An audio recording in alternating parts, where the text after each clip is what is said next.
Selamat malam. Kita berjumpa kembali melalui kanal Pijak Gerak bersama saya Agus S. Malma. Pada kesempatan minggu-minggu terakhir bulan Desember tahun 2021, kita dalam posisi mungkin 2 tahun sebelumnya banyak hal kita menyesuaikan dengan kondisi pandemi ya, sehingga kemudian bahkan ada penyesuaian yang sifatnya juga mempengaruhi persepsi kita mengenai proporsi antara katakanlah satu pembicaraan politik dengan kenyataan sosial istilahnya ya. Karena kenyataan sosial begitu kelihatan selama pandemi, artinya termasuk juga menyangkut pasal-pasal ibaratnya ya, pasal-pasal soal ketahanan politik kita atau ketahanan ekonomi kita menghadapi tantangan yang tidak cuma dalam posisi kompetisi dalam politik ya kan, tetapi juga tantangan yang sifatnya adalah ukuran mengenai standar standar nilai kita, misalnya tentang kemanusiaan di tengah kondisi yang orang mengatakan bahkan bukan cuma pandemi secara kelas medis istilahnya, tetapi juga musibah atau bencana alam misalnya gitu kan, atau bahkan mungkin ada juga yang sudah berhitung ancaman lingkungan yang sifatnya langsung mempengaruhi ketahanan ekonomi dalam hal pangan misalnya gitu kan. Walaupun ada banyak hal yang mungkin kita masih menahan itu sampai saat ini, misalnya bagaimana ketahanan pangan atau kedaulatan pangan misalnya itu juga menghadapi proses yang sangat masif dari industri makanan yang sering masuk ke sosial kita sebagai satu pola diversifikasi pangan misalnya gitu kan. Tapi oke, itu mungkin sekedar awalan ya, karena bagaimanapun ketahanan dalam posisi tertentu kita sudah mengacu kepada penyesuaian antara sistem kita dengan katakanlah sistem yang berlaku secara umum dan global istilahnya. Karena mungkin ada relasi internasional yang mungkin spesifik istilahnya ya. Jadi satu sisi makro tapi sekaligus juga urutan mikronya tidak bisa ditinggalkan istilahnya. Nah ini kan kadang-kadang kalau kemudian antara yang makro dengan yang mikro saling berjalan tidak sinkron ya tentu berbahaya juga, karena mungkin itu juga membentuk pola hubungan politik yang ya antara dieksploitir atau dimanipulir, atau mereka yang mungkin kemudian menjadi urut-urutan terjadinya penindasan atau eksploitasi istilahnya. Ya, saya mungkin ini terlalu jauh ya, tapi saya ingin mengatakan bahwa sehubungan dengan 2 tahun pandemi dan kita mesti menatap ke depan, sampai saat ini misalnya kita tidak sedang menaikkan pembicaraan soal tahun politik misalnya ya, walaupun masa depan kita tentu saja salah satu terminal pentingnya adalah terminal politik misalnya. Tetapi kita tahu orang mungkin tidak lagi berdebat ya, bagaimana antara demokrasi sudah berlangsung secara signifikan berlangsung menjadi teknokrasi misalnya.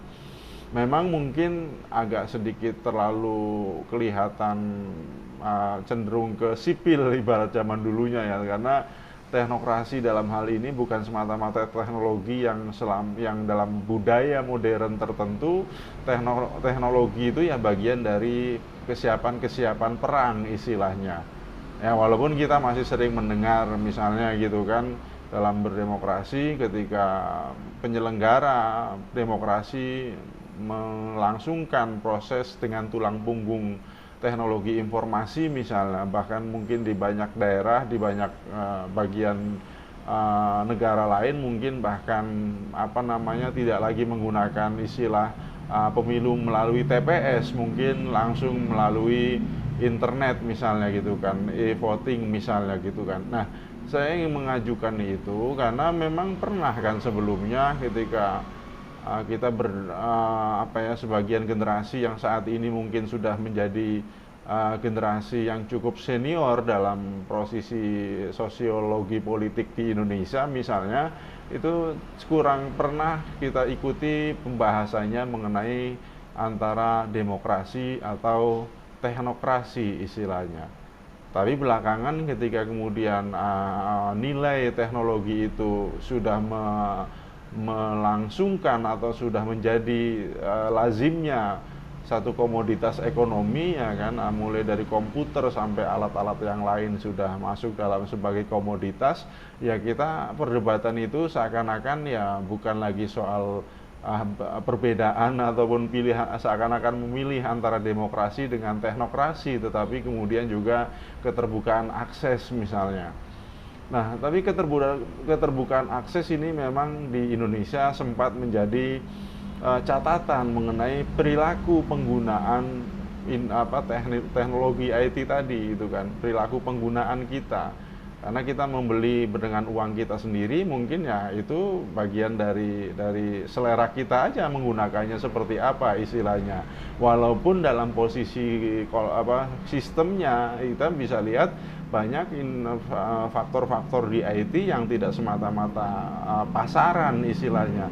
Mungkin dia mengandung artificial intelligence tertentu misalnya, atau mungkin juga mengandung protokol-protokol yang awalnya di awal tadi saya bilang meliputi juga andaian mengenai perang misalnya gitu kan, atau memang juga ada kondisi real yang juga mungkin memang pengalihan istilahnya, pengalihan atau penggeseran misalnya gitu kan.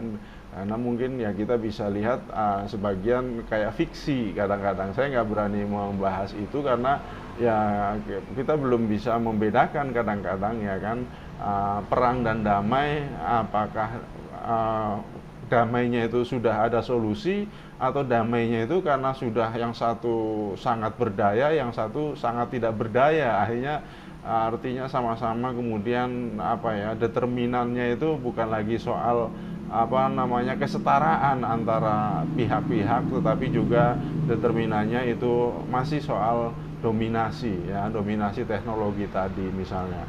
Nah, memang kemudian saya ingin merekam ulang ya bagaimana misalnya industri IT di Indonesia sangat sensitif pada awalnya, karena orang bicara mulai dari mereknya sampai operating sistemnya misalnya gitu kan, itu masih lekat dengan simbol-simbol atau ikon-ikon politik misalnya, yang kemudian mau nggak mau di situ terkandung juga di dalamnya soal bagian-bagian ideologi tertentu misalnya. Ya, saya bukannya menebarkan rumors ya, tapi maksud saya kalau tadi saya menyebutnya sebagai perilaku penggunaan, itu juga ada dasar-dasar pilihan istilahnya. Kenapa memilih personal komputer misalnya? Ya, artinya kadang-kadang juga kita bicara, bukankah kebutuhan yang lebih keras misalnya, bahwa kemudian ada pemikiran mengenai krisis kertas misalnya, krisis kertas lalu dijawab dengan dokumen yang sifatnya digital. Itu juga saya kira membangun konsolidasi dalam banyak sektor industri ya kan, termasuk dunia cetak mencetak misalnya gitu kan. Nah, ini saya kira mungkin bukan secara khusus kita mau menghitung untung rugi, karena saya kira ada lebihnya juga ketika satu hal yang mengatakan misalnya zaman kertas, dokumen tertulis, kita bicara penyimpanannya misalnya, kita bicara pemeliharaannya, mungkin hari ini sudah bisa diatasi dengan bantuan dokumen yang sudah berbentuk data digital istilahnya. Cuman kan kemudian tadi, apakah akses itu juga meliputi juga masih menggunakan protokol birokrasi, atau sudah sepenuhnya ya protokolnya bukan birokrasi lagi tapi protokolnya adalah IT. Nah, disinilah kita bicara kemudian memang sih nilai dari data mungkin orang bisa berbeda ukuran ya. Bagaimana sih nilai data penduduk misalnya? Mungkin bagi seorang calon legislatif yang mengajukan ikut pemilu misalnya, ikut pilihan legislatif ya, tentu nilainya beda dengan lembaga-lembaga survei ekonomi misalnya mengenai data penduduk misalnya. Nah, mungkin kemudian kita bicara juga otoritas ya, otoritas secara keilmuan, secara sosial, dan juga mungkin itu yang membuat kadang-kadang perubahan ya, perubahan sistem kepercayaan kita dalam mengambil keputusan. Dalam banyak kelompok, sistem kepercayaan itu terlihat masih ya, kita lihat saja tokohnya istilahnya, kita lihat figur yang menjadi tokoh di sana, itulah yang menjadi dasar urutan pengambilan keputusan misalnya. Tapi ternyata tokoh itu berhubungan dengan secara sederajat dengan tokoh lain, sehingga harus secara terbuka menerima perbedaannya seperti apa istilahnya gitu kan, sehingga bisa mengenali ya prinsip-prinsip yang menjadi ciri dari masing-masing tokoh misalnya, yang berkembang kemudian juga menjadi ciri dari masing-masing antar organisasi misalnya. Nah, ini saya kira juga menjadi catatan kita, karena ada di masa lalu bahwa tokoh itu terbentuk karena atau di dalam tarikan mengenai keteladanan ya, ketika banyak hal tidak bisa diajarkan secara harfiah, secara tulis, secara lisan, tetapi diajarkan dengan contoh, sehingga yang memberi contoh inilah yang menjadi gambar dan masuk sebagai contoh inilah yang kemudian menjadi tokoh istilahnya. Belakangan kan turun tapi meluas istilahnya. Setelah masalah teladan tadi, tokoh itu turun tapi berlaku luas menjadi idola misalnya. Ya, nah ini saya kira juga kemudian yang kemudian bagaimana dengan idola yang sifatnya juga global misalnya gitu kan. Nah, ini kan saya kira juga bukan soal